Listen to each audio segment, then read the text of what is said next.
5 bells. Stand by all stations. Attention, all districts. A 5-alarm fire. 5 bells. Move in immediately. That's it.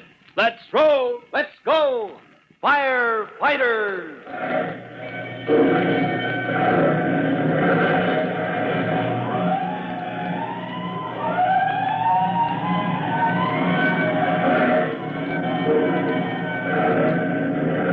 Presenting Firefighters, the true-to-life story of America's unsung heroes who stand ready to ride by day or night against our most murderous enemy, the demon of fire.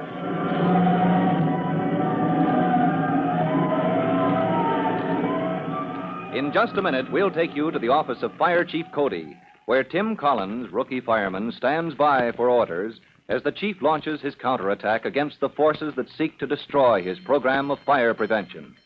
But before we join the battle, here's a message you ought to hear.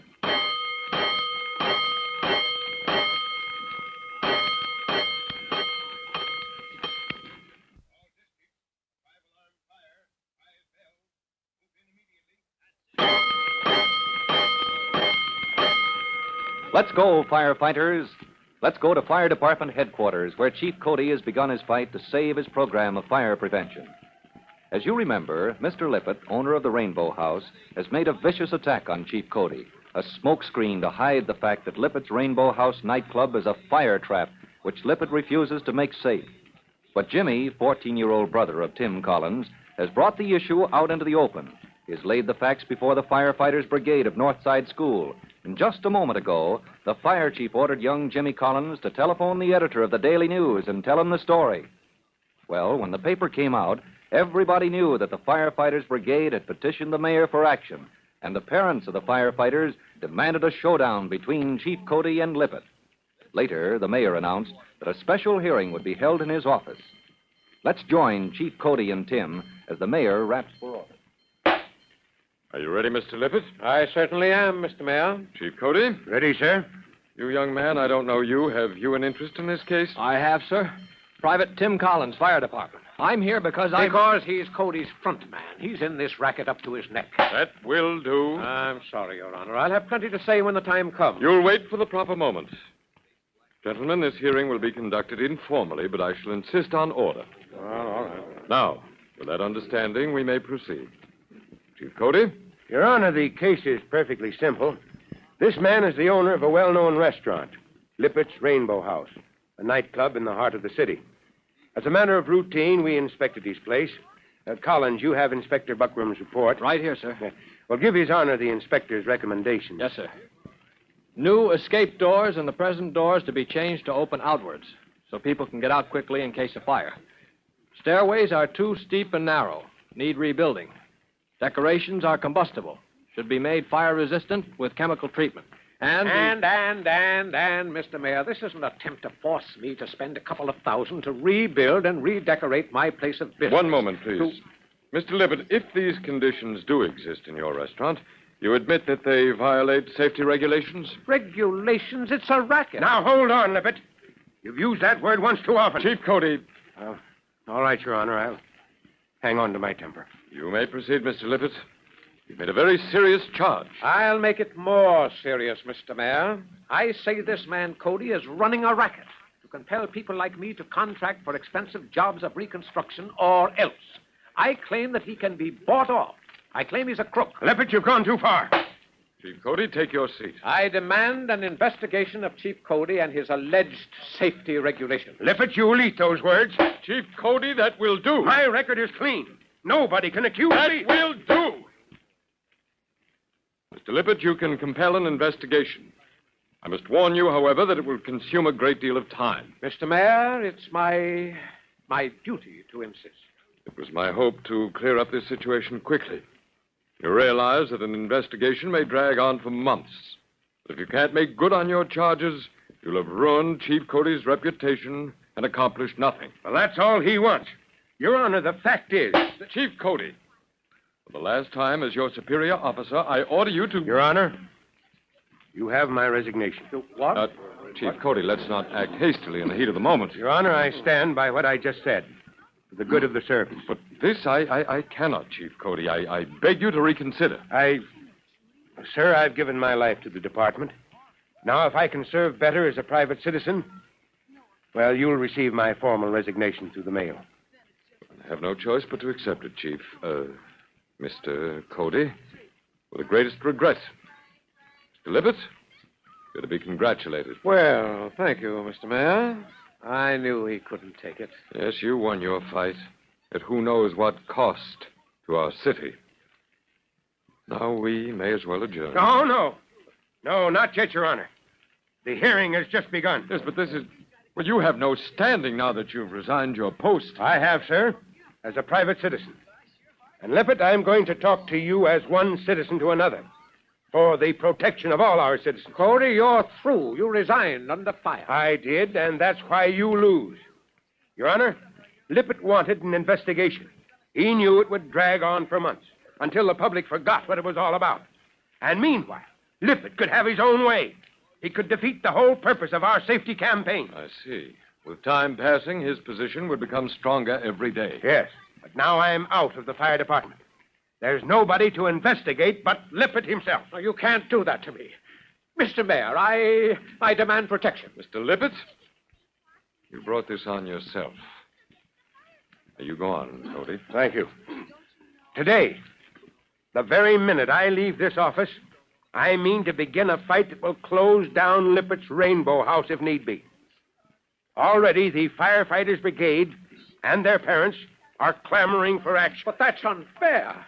You'll ruin me, Cody. Yes, I'll ruin you if I have to rouse our people to the need for safety regulations. Mr. Mayor, you heard him threaten me. I demand protection. Lippett, your only chance is to protect yourself.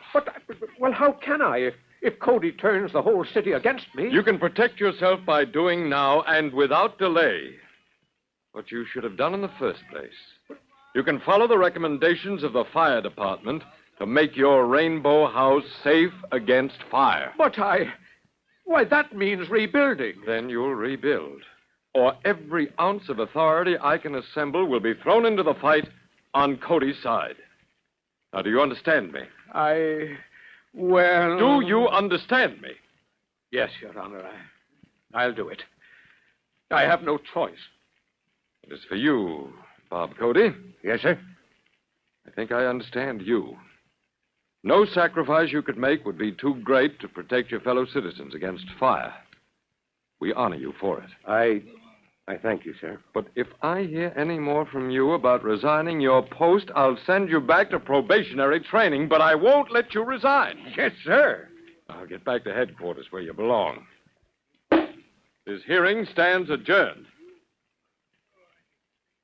In the crowded lobby outside the mayor's office, Chief Cody and Tim Collins pause for a handshake and a few quick words.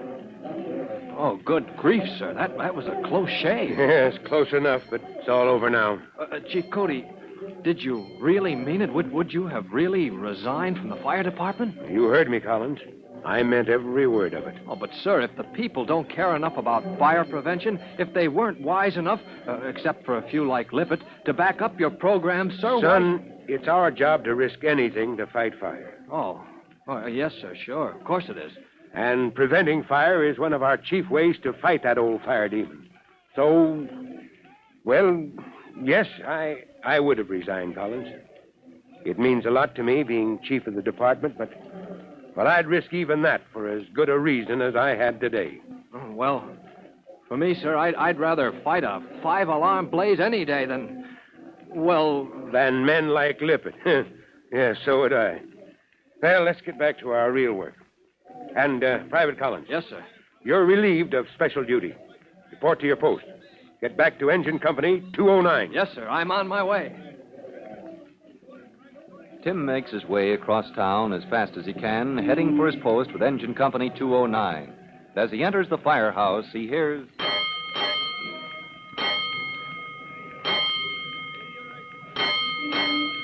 211. That's for us. Let's roll.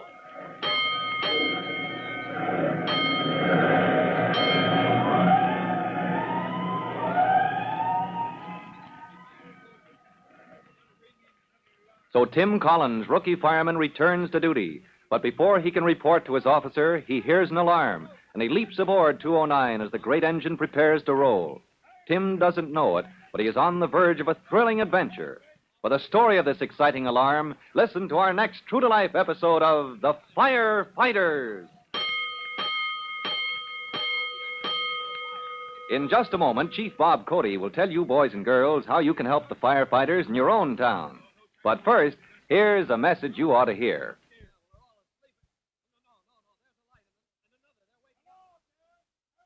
And now, Chief Bob Cody with a special assignment for the Firefighters Brigade.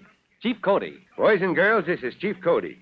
And here's a little trick I want you to know. Sometimes we firefighters get into a spot where the smoke is so thick we can't see where we're going. So when we first go in, we pay special attention to the floorboards. That's right. We feel around to see which way the floorboards run. That is, if they run from the doorway to the opposite wall or crosswise. Then, when we want to find the door, we just feel our way, getting the direction from those floorboards. Now, you might remember that in case it comes in handy someday. Well, so long for now. You'll be hearing from me. Fire Chief Cody and the young rookie fireman Tim Collins will be back on the same station the next time you hear... That's it. Let's roll!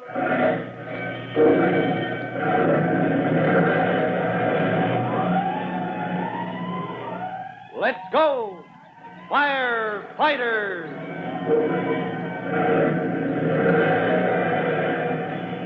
Firefighters is a copyrighted feature of William F. Holland Productions.